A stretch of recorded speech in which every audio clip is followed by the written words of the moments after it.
Jo, čau dámy a pánové, já vás vítám u dalšího videa. Dneska si zareagujeme na video, který se jmenuje Jak jsem málem umřel na dehydrataci během školního výletu. Docela mě zajímá, jaký to bude, protože je to od kanálu Pan Hemeroid a jde vidět, že to je začínající tvůrce, jak tady můžete vidět. Myslím si, že my rovnou můžeme jít na to a doufám, že to bude mít povedený. Všichni jsme někdy určitě byli na nějakém školním výletě. Některý byli v pohodě, některý docela ušli a některý totální katastrofa. A přesně o jednom takovým. No, podle mě každý má někdy takový ten experience nějakého školního výletu, který, jak tomu ty sluchátka, který dopadl nějak, jak neměl. Je to, školní výlety jsou taková ta speciální věc, která by se neměla podle mě zanedbávat, vynechávat, protože tam se vždycky dějou ty nejzajímavější věci, protože tam vždycky chodí i ty nejdivnější lidi a nejzajímavější. Se dneska pobavíme, protože před minulý rok se takovýhle jeden školní výlet se proměnil na skurvený boj o přežití, kámo. Tohle to zná asi každý určitě, že školní výlety nikdy nejsou jakože jdu se projít nebo jedeme někam a je to vždycky v cajku. To vždycky je takový o přežití. Každý rok vlastně chodíme na nějaký takový ty, třeba poslední týden, tak prostě před koncem školy, tak chodíme na nějaký, buď to jdeme dělat do třídy, dělat nějaký aktivity, anebo jsme prostě jenom venku a děláme hovno. Až na to, že teď... True, pravda, my jsme na základce, když vlastně byl konec školního roku, tak jsme vždycky buď to chodili na nějaký procházky, výlety, někam úplně pryč do háje, a nebo jsme měli vlastně, to byly vlastně takový projektový dny, a měli jsme tam třeba, že jsme něco kuchtili na základce a něco jsme tam prostě dělali, nějaký kraviny. To bylo takový trochu jiný. Den předem, než jsme tam vlastně šli, tak nám řekla, že půjdeme několik kiláků za nějakou plochou, nebo co to je za věc. Ta důležitá věc, co jakoby zaujala můj pozornost, bylo to, že řekla, že to je tak 6 kiláků tam a zpátky. A v ten moment jsem věděl, 6 kiláků. Oh no, to je hrozně moc. Jako, já úplně vím, jak se cítil, protože 6 kiláků pro mě, jakožto ne nejhubenějšího člověka, ujít 6 kilometrů, to je normálně, jak když běžíš maraton normálně, to je hruza normálně, já úplně soucítím s tím jeho výrazem tady. Ale zatím docela ta video za mě. Prdeli, kámo, protože já a chůze. To jsou dvě slova, které nejdou úplně dohromady, jo? Takže jsem se samozřejmě snažil doma přemluvit mámu, jestli bych nemohl zůstat doma. A ta samozřejmě řekla, ne, jdi, aspoň se projdeš. A já říkám, ty vole, běž. Já jsem dělal, nebudu lhát, já jsem dělal úplně to samý, když jsme šli na nějaký výlet a věděl jsem, že jdeme někam úplně daleko a že prostě to je na celý den a že prostě budeme furt chodit, tak jsem vždycky taky šel za mámou nebo za tátou a říkám, kámo, mně se tam vůbec nechce, kámoši tam taky nejdou. A prostě já prostě nechci, já bych radši zůstal doma, protože v tom nevidím smysl tam jít. A vždycky jsem se dostal k jednomu a tomu samému výsledku. Táhni do té školy, jdi na ten výlet, seš tlustej, měl bys chodit. Takže jsem šel a ráno jsem se zapomněl vzít pití. No, ale ještě... Obzvlášť, jestli bylo léto, což předpokládám, že bylo léto, a jdeš nikam a zapomeneš pití, to se mi taky párkrát stalo, to je ta nejnepříjemnější věc, co se ti kdy v životě vlastně může stát. Že naštěstí v místním supermarketu prodávají pití, tak jsem řekl učitelce, když jsme šli okolo, říkám, paní učitelko, mohl bych jít do našeho místního supermarketu koupit si nějaké to pití. Učitelka samozřejmě přikývla, protože nechtěla mít na krku dehydratovaný 11letý dítě, tak řekla, že můžu. Řekla, že kdyby ještě někdo potřeboval si něco koupit, tak může samozřejmě jít se mnou. Samozřejmě jsem šel. Jo, vždycky my jsme byli, kde jsme to byli, my jsme jezdili třeba na školu v přírodě, nevím, jestli jste tam už někdo byl, nebo tam teď pojedete, tak to je taky vždycky takový zajímavý. Vždycky se tam chodí nejvíc, jestli někdy pojedete na školu v přírodě se školou, nebo jestli jedete už, tak počítejte s tím, že budete chodit, až se uchodíte celý den. My vždycky jsme chodili celý den a bylo to hrozný, strašný a úplně nepříjemný, fakt jako Já jsem rád, že už si to nikdy v životě doufám nezopakuju, protože je hruza. Ale vždycky, když jsme když jsme vlastně šli kolem nějakého obchodu, tak zase je pravda, že vždycky jsme se tam zastavili třeba na 15 minut.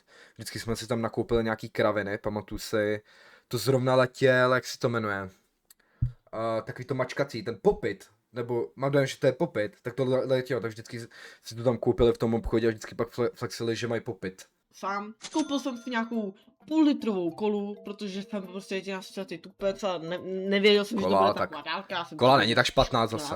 To mi vydrží, tyve, na 8 let, tyve, na 6 kiláků, tyve, to mi vydrží. No, nevydrželo, ale k tomu se dostaneme. Ale tak s tím musíte počítat. Když si koupíte vodu, tak budete otrávený z té chutě, jak chutná ta voda. A přepijete se to, protože v tom není cukr nic, takže to pijete pomalu, víte co. Ale když si koupíte kolu, nebo nějakou šťávou, limonádu, je to sladký a napijete se jednou a musíte se napít znova a znova, protože za prvý je to sladký, za druhý musíte se prostě furt vždycky napít a za další prostě je vás to, já nevím jak to funguje, ale vím, že je potvrzený, že prostě sladká limonáda vás úplně jako, když máte žízeň, tak jako nevydržíte pak dlouho, jakoby, že se musíte znova napít, jestli víte, jak to myslím.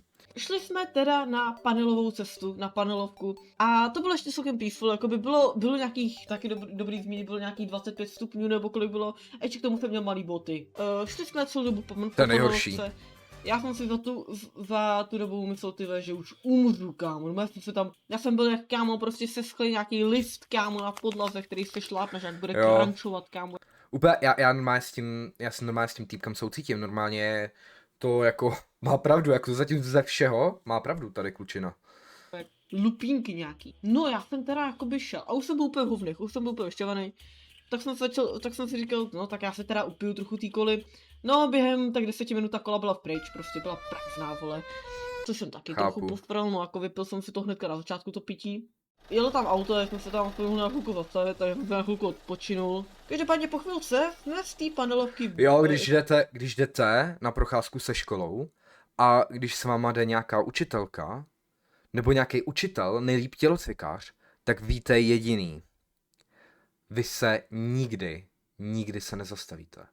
Jenom maximálně, třeba na 6 hodin chůze se zastavíte třeba jenom na 15 minut a jsi vůbec rád, že se zastavíš a že si vůbec můžeš odpočinout. Já vím, jaký to je. Jakoby sešli. Jo, to už jsme tak nějak v čtvrtině cesty, jo.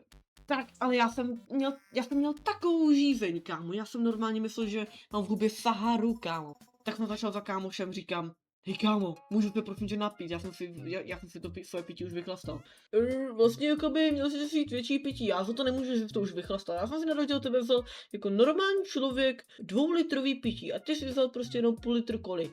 To není můj problém, měl jsi ještě šanci si něco koupit, ale ty jsi prostě koupil jenom půl litr koly. Tohle je vždycky ten moudrej kamarád, který vždycky má keci. Když on sám nemá a potřebuje, tak se vždycky zeptá a škemrá.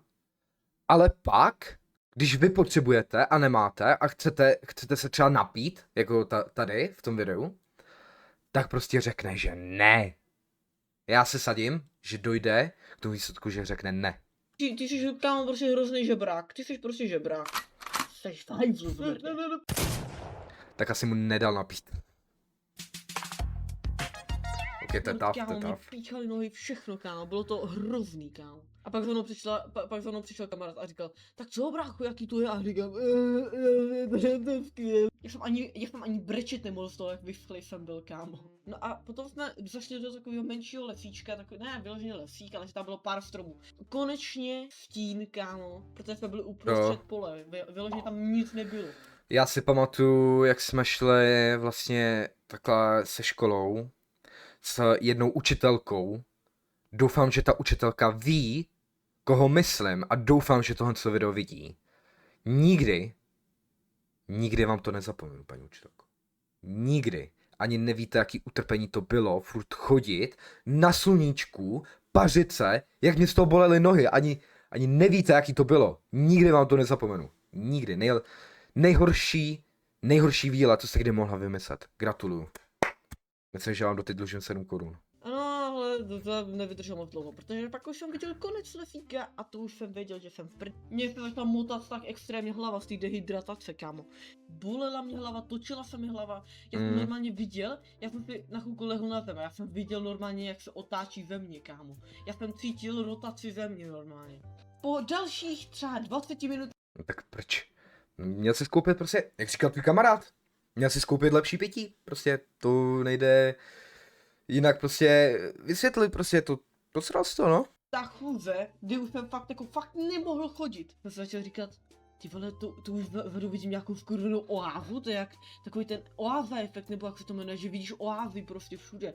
A když se to skutečnost byla, že to už byl cíl, tam už bylo pár stromů a uprostřed byla ta socha, já už tam začínal i tak vidět. Já jsem byl tak happy, kámo, ty ani nevíš. Ani nevíš, kámo. Úplně vím, jak se cítí. Fakt, vím, jak se cítí, kámo. Vždycky, když jsme šli na nějaký takovýhle výlet a vždycky, když jsme viděli konec, když jsem viděl ten konec, když jsem viděl ten cíl, já normálně vám řeknu jediný. Do mě vypukl takový nával adrenalinu, taková radost, úplně jsem byl šťastný, že normálně jsem se rozeběla a v ten moment jsem dokázal běžet a bylo mi jedno, že mě bolely nohy, nebo že jsem byl dehydratovaný, nebo cokoliv, prostě běžel jsem a běžel. Až jsem tam doběhl, pak jsem tam umíral půl hodiny. No tak tamhle vidíte naši finální destinaci. Já jsem byl, kámo, úplně nejvíc happy, já bych normálně, já nevím, kámo. Já nevím prostě, já jsem tam přišel, tam bylo sezení. Já jsem si sedl do stínu a začal jsem kamarád vyžrát svačinu. Největší chálka ever. Měl nějakou housku nebo co to mělo, jestli se nepletu. No a pak tam s klukama hrál fotbal. Kámo, ty jsi normálně stejný jako já? Já taky jsem bral kamarádům svačinu a normálně jsem jim taky žral svačinu. Kdo tady o tom nevědí, že jsem to byl já. Ale už. Protože fotbal hrát neumím, tak jsem akorát prohrával. Ale to vůbec nevadí, to vůbec jako není důležitý moje atletické schopnosti. No a tak po půl hodince učitelka zavelila, jdeme zpátky. A já jsem byl úplně v prdeli z toho, protože já jsem neměl už ani pití, ani jídlo. Nikdo neměl pití, nikdo neměl jídlo. A furt jsem měl ty malý, kurvený boty, polorozpadlý. Ten moment mě už, jako já jsem úplně snil o tom, že se vrátím domů a konečně budou ty letní prázdniny a budu celý léto spát, kámo. A bumbat vodu. A všechno tady to. Na to jsem se těšil nejvíc, na vodu, kámo. A najednou jsme a tak to jste jeli autobusem, ne, back, nebo vlakem aspoň. Nebo to jste šli prostě tam a zpátky, 6 a 6 kiláků, takže 16. Ne, počkej, 12. Moje matika nematikuje. okolo těch stájí. Mně to přišlo fakt jak ty vole 20 hodin, ale přitom to byla třeba půl hodina. Došli jsme k těm stájím zpátky a já jsem už věděl, že to už je blízko, že jo, ke konci té panelovky. Já jsem byl tak happy, kámo. Pak jsme šli dalších 30 minut, došli jsme nakonec té panelovky. Já jsem úplně skákal radostí a pak mi došlo, že musíme ještě dojít do školy, kámo. Takže jsme šli zpátky ještě do školy, nějakých těch kilometr, něco takového, to asi, no to je možná moc, nějaký ten půl kilák, něco takového. To už jsem byl fakt jako úplně happy. No, ale učitelka ještě chtěla, aby jsme se vyklidili skřínky. A já jsem ve skřínkách měl tělák, kufřík a že se neplet. Vyklízení skřínek je asi to nejhorší. To je to nejhorší, co může být. Já vždycky ve skřínce jsem tam měl ty nejdivnější věci. Fakt jako doslova jsem tam měl všechno.